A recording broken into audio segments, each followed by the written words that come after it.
Hello दोस्तों, आज के इस वीडियो में जो 13 अप्रैल 1919 को जलियांवाला बाग हत्याकांड हुआ था उसके बारे में कंप्लीट डिटेल में पढ़ेंगे। इसके लिए मैं आपको एक बैक स्टोरी बताऊंगा ताकि आपको जलियांवाला बाग हत्याकांड अच्छे से समझ में आ जाए। देखिए, अंग्रेजों के द्वारा प्रथम विश्व युद्ध के दौरान सेडिशन समिति का गठन किया गया था 10 सितंबर 1917 को।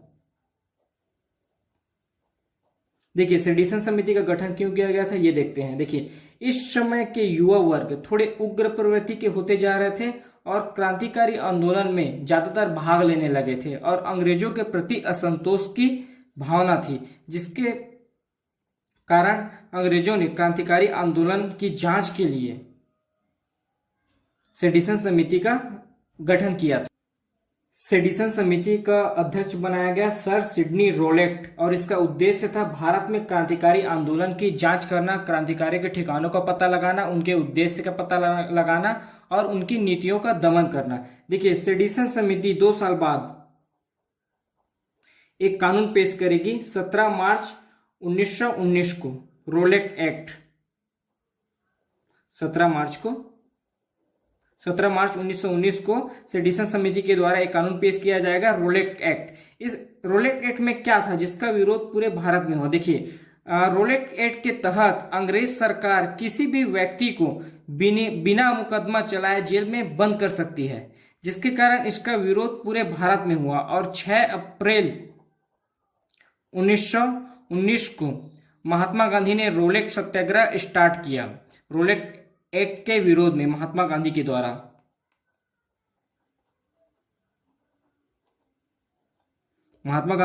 6 अप्रैल 1919 को रोलेट एक्ट के विरोध में रोलेट सत्याग्रह स्टार्ट किया गया पूरे भारत में। और रोलेट एक्ट का पूरे भारत में विरोध हुआ, जिसके कारण इन्हें बिना अपील, बिना दलील, बिना वकील का कानून कहा गया। आतंकवाद अपराध अधिनियम भी कहा गया, क्योंकि इसके तहत अंग्रेज सरकार किसी को भी बिना मुकदमा चलाए जेल में बंद कर सकती है। देखिए, रोलेट एक्ट का विरोध पूरे भारत में हो रहा है और इसका पंजाब से 2 क्रांतिकारी नेता हैं, डॉक्टर सत्यपाल और सैफुद्दीन किचलू। इन दोनों के द्वारा पंजाब में रोलेट एक्ट का विरोध किया जा रहा है। देखिए, एक आंदोलन के दौरान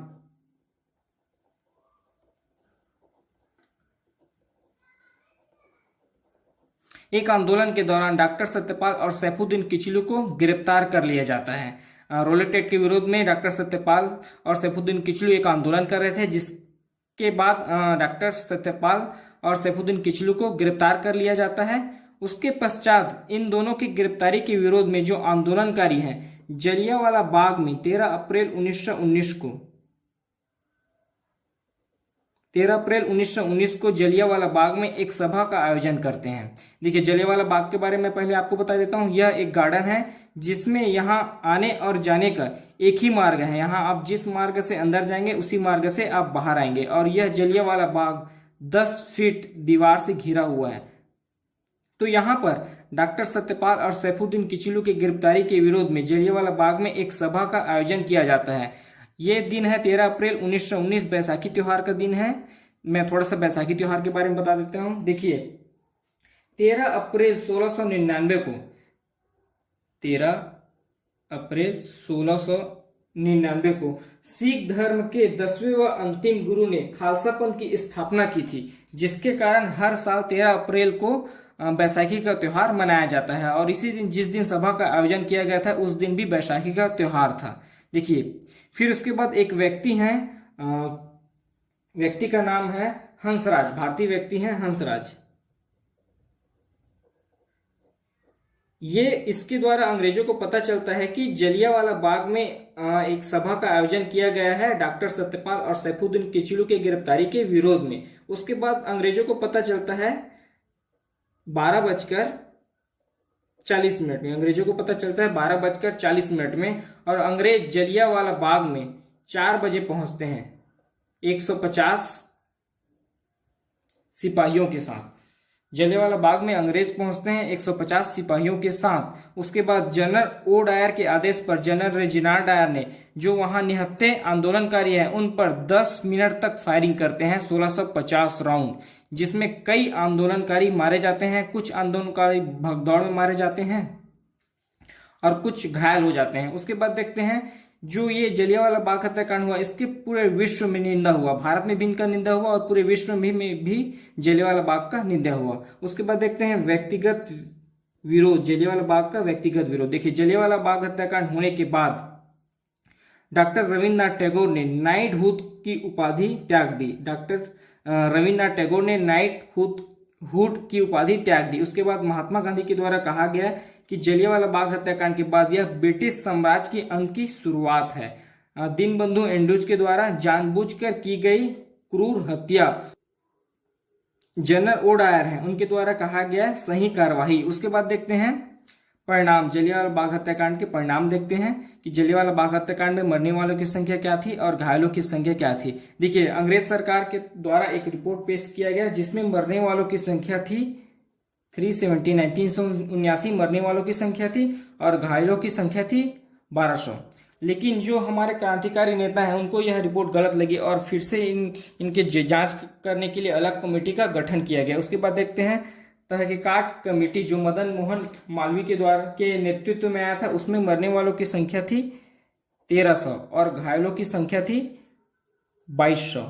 उसके बाद देखते हैं स्वामी श्रद्धानंद के द्वारा जो रिपोर्ट पेश किया गया उसमें मरने वालों की संख्या थी 1500 और घायलों की संख्या थी 2400। उसके बाद डॉक्टर स्मिथ जो सिविल सर्जन है उसके द्वारा रिपोर्ट देखते हैं, उसमें मरने वालों की संख्या थी 1800 और घायलों की भी संख्या थी 2400। तो यह रिपोर्ट पेश किया गया जलियांवाला बाग हत्याकांड के अनुसार सरकारी रिपोर्ट, जिसमें मरने वालों की संख्या थी 379 और घायलों की संख्या थी 1200। तहकीकात कमेटी के द्वारा रिपोर्ट पेश किए गए, उसमें कहा गया कि 1300 लोग मरे हैं और 2200 लोग घायल हो गए। उसके बाद स्वामी श्रद्धानंद के द्वारा जो रिपोर्ट पेश किया गया उसमें कहा गया 1500 व्यक्ति मरे हैं और 2400 व्यक्ति घायल हुए हैं। उसके बाद डॉक्टर स्मिथ के द्वारा जो रिपोर्ट पेश किया गया उसमें कहा गया कि 1800 व्यक्ति मरे हैं और 2400 व्यक्ति घायल हुए हैं। देखिए जलियांवाला बाग में एक कुआं है जिसे कहा जाता है शहीद कुआं। वहां पर जब आप जलियांवाला बाग में जाओगे तो वहां पर एक बोर्ड टंगा हुआ है, उस बोर्ड में लिखा गया है कि जलियांवाला बाग के कुएं से 120 लाश निकाले गए हैं। जो आंदोलनकारी हैं उनके 120 लाश वहां से निकाले गए हैं। जब जलियांवाला बाग में अंग्रेज फायरिंग कर रहे थे तो कुछ लोग अपनी जान बचाने के लिए इस कुएं में कूद गए थे, लेकिन वह अपनी जान नहीं बचा पाए यहां से, और कुछ लोग भगदड़ में कुएं में भी गिर गए थे। तो यहां से 120 लाश निकाले गए हैं, ऐसा वहां के बोर्ड में लिखा हुआ है। और वहां की जो दीवार है वहां आज भी गोलियों के निशान मौजूद हैं, आप जब भी जाएंगे देख सकते हैं। उसके बाद देखते हैं जलियांवाला बाग हत्याकांड के बाद कैक्सटन हॉल हत्याकांड। देखिए यह जलियांवाला बाग हत्याकांड से ही संबंधित है, इसी कारण इसको जलियांवाला बाग के टॉपिक में ही पढ़ा रहा हूं मैं। देखिए 13 अप्रैल 1940 को एक व्यक्ति हैं, एक क्रांतिकारी व्यक्ति हैं सरदार उधम सिंह। जब जलियांवाला बाग हत्याकांड हुआ सरदार उधम सिंह बच्चे थे। अब ये जलियांवाला बाग हत्याकांड के लगभग 21 साल बाद सरदार उधम सिंह, यह जब जलियांवाला बाग हत्याकांड हो रहा था तो ये जलियांवाला बाग में उपस्थित थे और सरदार उधम सिंह को भी गोली लगी थी। उस समय यह प्लानिंग करते हैं जनरल रेजिनाल्ड डायर को मारने का। और जलियांवाला बाग हत्याकांड के लगभग 21 साल बाद उसी दिन 13 अप्रैल 1940 को जब जनरल रेजिनाल्ड डायर जो जलियांवाला बाग हत्याकांड में गोली चलाने का परमिशन दिया था, वो एक सभा को संबोधित करने के लिए खड़े होते हैं और सरदार उधम सिंह उनकी गोली मारकर हत्या कर देते हैं कैक्सटन हॉल लंदन में। तो ये थी जलियांवाला बाग हत्याकांड की सारी घटनाएं। एक बार और देखते हैं जलियांवाला बाग हत्याकांड की सारी घटनाएं। देखिए अंग्रेजों के द्वारा सेडिशन समिति का गठन किया गया 10 सितंबर 1917 को क्रांतिकारी आंदोलन की जांच के लिए। यह सेडिशन समिति 2 साल बाद एक कानून पेश करती है, रोलेट एक्ट 17 मार्च 1919 को, जिसके तहत अंग्रेज सरकार बिना मुकदमा चलाए किसी को भी जेल में बंद कर सकती है। तो इस कानून का पूरे भारत में विरोध होता है और 6 अप्रैल 1919 को महात्मा गांधी के द्वारा रोलेट सत्याग्रह पूरे भारत में स्टार्ट किया जाता है। फिर इनका विरोध पूरे भारत में चल रहा है और पंजाब से इसका नेतृत्व कर रहे हैं डॉक्टर सत्यपाल और सैफुद्दीन किचलू। एक आंदोलन के दौरान इन दोनों नेता को गिरफ्तार कर लिया जाता है और इनके गिरफ्तारी के विरोध में जलियांवाला बाग में एक सभा का आयोजन किया जाता है जो आंदोलनकारी है उनके द्वारा। और इसी दिन 13 अप्रैल 1919 को बैसाखी त्योहार का भी दिन था। जब ये बाग में पहुंचते हैं फिर एक व्यक्ति हैं, भारतीय व्यक्ति हैं हंसराज, इनके द्वारा अंग्रेजों को पता चलता है कि जलियांवाला बाग में सभा का आयोजन किया जा रहा है। फिर जनरल ओ डायर के आदेश पर जनरल रेजिनाल्ड डायर ने अपने सिपाहियों को फायरिंग का आदेश दे देते हैं। उसके बाद 10 मिनट तक 1650 राउंड अंग्रेज सिपाही आंदोलनकारी पर फायरिंग करते हैं, जिसमें बहुत सारे आंदोलनकारी मारे जाते हैं और घायल हो जाते हैं। उसके बाद एक रिपोर्ट पेश होती है, जिसमें सरकारी रिपोर्ट में 379 आंदोलनकारी मारे गए हैं और 1200 आंदोलनकारी घायल हो गए हैं। उसके बाद तहकीकात कमेटी की रिपोर्ट पेश होती है, जिसमें 1300 आंदोलनकारी मारे गए हैं और 2200 आंदोलनकारी घायल हो गए हैं। उसके बाद स्वामी श्रद्धानंद के द्वारा एक रिपोर्ट पेश की जाती है, जिसमें 1500 आंदोलनकारी मारे गए हैं और 2400 आंदोलनकारी घायल हो गए। उसके बाद डॉक्टर स्मिथ के द्वारा रिपोर्ट पेश किया जाता है, जिसमें 1800 आंदोलनकारी मारे गए हैं और 2400 आंदोलनकारी घायल हो गए हैं। उसके बाद इसका व्यक्तिगत विरोध होता है। डॉक्टर रविंद्रनाथ टैगोर नाइटहुड की उपाधि त्याग देते हैं और महात्मा गांधी के द्वारा कहा जाता है कि यह ब्रिटिश साम्राज्य के अंत की शुरुआत है। और दीनबंधु एंड्रूज के द्वारा किया जाता है कि जानबूझकर की गई क्रूर हत्या और शंकर नारायण ने कार्यकारिणी परिषद से त्याग। हेलो दोस्तों, पिछली वीडियो में हम लोगों ने जलियांवाला बाग हत्याकांड के बारे में पढ़ा था, तो उसी के जांच के लिए अंग्रेजों के द्वारा हंटर कमेटी और भारतीय राष्ट्रीय कांग्रेस के द्वारा तहकीकात कमेटी का गठन किया जाएगा। तो इस वीडियो में हम लोग हंटर कमेटी और तहकीकात कमेटी के बारे में पढ़ेंगे। तो चलिए स्टार्ट करते हैं हंटर कमेटी। देखिए, अंग्रेजों के द्वारा गठन किया गया था हंटर कमेटी का 1 अक्टूबर 1919 को, और हंटर कमेटी अपना रिपोर्ट प्रस्तुत करेगी मार्च 1919 में। इसका गठन किया गया था अंग्रेजों के द्वारा 1 अक्टूबर 1919 को, और इसका रिपोर्ट प्रस्तुत होगा मार्च 1919 को। और हंटर कमेटी का अध्यक्ष बनाया गया था लॉर्ड हंटर को, और इन्हीं के नाम पे रखा गया था हंटर कमेटी। देखिए, इसका उद्देश्य था जलियांवाला बाग हत्याकांड की जांच करना। हंटर कमेटी का उद्देश्य था जलियांवाला बाग हत्याकांड की जांच करना, और इसमें सदस्यों की संख्या थी 8। देखिए, इसमें सदस्यों की संख्या थी 8, जिसमें से 5 सदस्य अंग्रेज थे और 3 सदस्य भारतीय थे। देखिए, इस हंटर कमेटी का जो भी निर्णय होगा वह अंग्रेजों के पक्ष में ही जाएगा, क्योंकि इसमें अंग्रेजों की संख्या ज्यादा थी। तो चलिए देखते हैं कौन अंग्रेज सदस्य थे। देखिए, इसमें अंग्रेज सदस्य शामिल थे लॉर्ड विलियम हंटर, जो कि अध्यक्ष थे।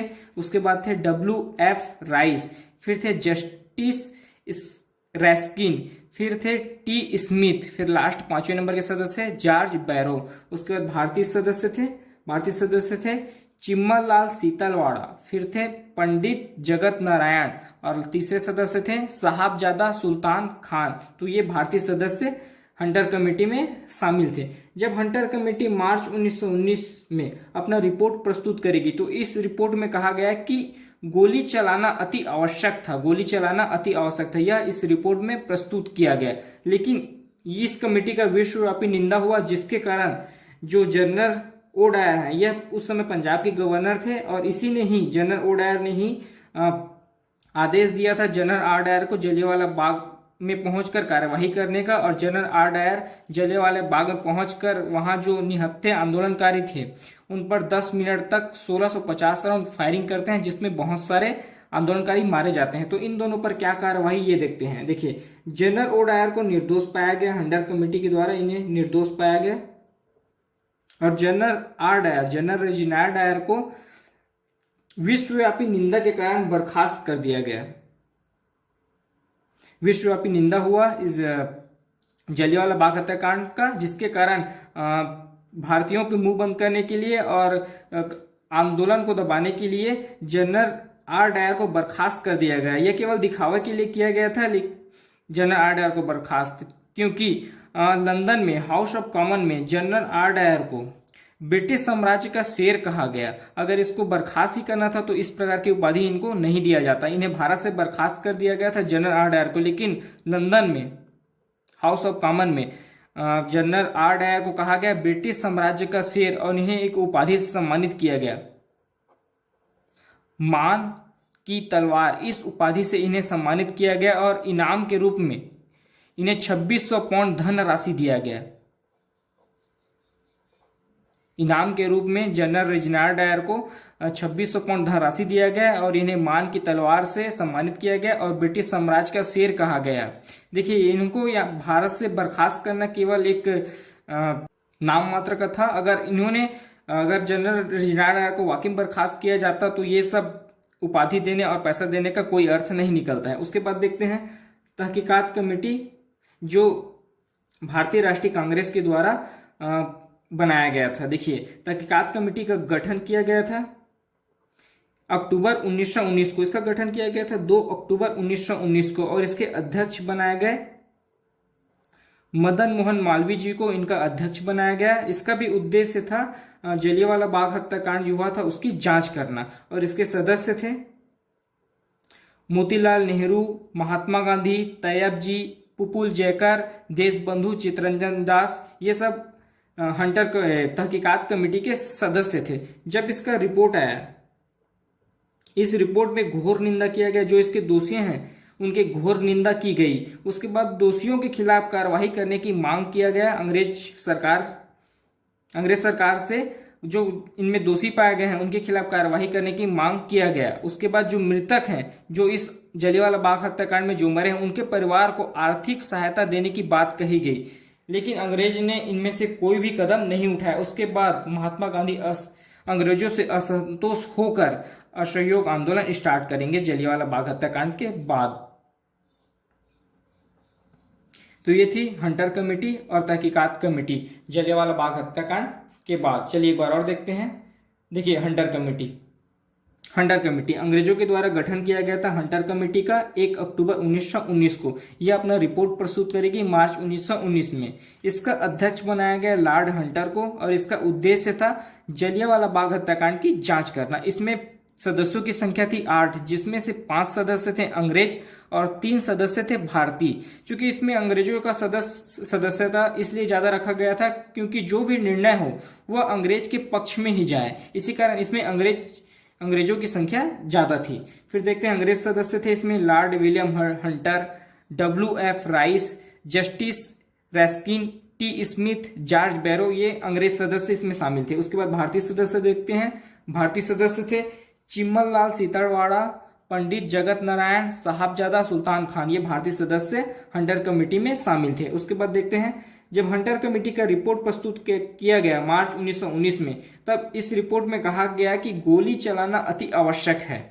फिर देखते हैं देखिए, जनरल ओ डायर के आदेश पर जनरल रेजिनाल्ड डायर ने जलियांवाला बाग में पहुंचकर 10 मिनट तक 1650 राउंड फायरिंग की थी। तो इन दोनों पर क्या कार्रवाई हुआ ये देखते हैं। देखिए, जनरल ओ डायर को निर्दोष पाया गया और इनके पर कोई कार्रवाई नहीं किया गया। और जनरल रेजिनाल्ड डायर को विश्वव्यापी निंदा के कारण इसका विरोध हुआ सभी जगहों पर, जिसके कारण जनरल रेजिनाल्ड डायर को भारत से बर्खास्त कर दिया गया। लेकिन हाउस ऑफ कॉमन लंदन में इन्हें ब्रिटिश साम्राज्य का शेर कहा गया और मान की तलवार की उपाधि से इन्हें सम्मानित किया गया और इन्हें इनाम के रूप में 2600 पाउंड धनराशि दिया गया। उसके बाद देखते हैं भारतीय राष्ट्रीय कांग्रेस के द्वारा जो तहकीकात कमेटी बनाया गया था उसमें क्या हुआ। देखिए, इनका गठन हुआ था 2 अक्टूबर 1919 को और इसका अध्यक्ष बनाया गया था मदन मोहन मालवीय जी को। और इसमें सदस्य थे मोतीलाल नेहरू, महात्मा गांधी, तैयब जी, पुपुल जयकर, देशबंधु चित्तरंजन दास, ये सब इनके सदस्य थे। फिर इसके जब रिपोर्ट आया, इसमें घोर निंदा किया गया, जो इसके अपराधी हैं जनरल ओ डायर और जनरल रेजिनाल्ड डायर, इनकी घोर निंदा किया गया। फिर दोषियों के खिलाफ कार्रवाई करने की मांग की गई। अंग्रेज सरकार से दोषियों के खिलाफ कार्रवाई करने की मांग किया गया। उसके बाद जो मृतक हैं, जो जलियांवाला बाग हत्याकांड में मर गए थे, उनके परिवार को आर्थिक सहायता देने की मांग की गई, लेकिन अंग्रेज सरकार ने इनकी कोई सुनवाई नहीं की, जिसके कारण महात्मा गांधी अंग्रेज सरकार से असंतोष होकर असहयोग आंदोलन स्टार्ट करते हैं। तो ये थी हंटर कमेटी और तहकीकात कमेटी की रिपोर्ट। अगर अभी तक आपने हमारे चैनल को सब्सक्राइब नहीं किया है तो प्लीज़ सब्सक्राइब कर लें और वीडियो को लाइक शेयर जरूर करें। इसके बाद हम लोग असहयोग आंदोलन के बारे में पढ़ेंगे। धन्यवाद।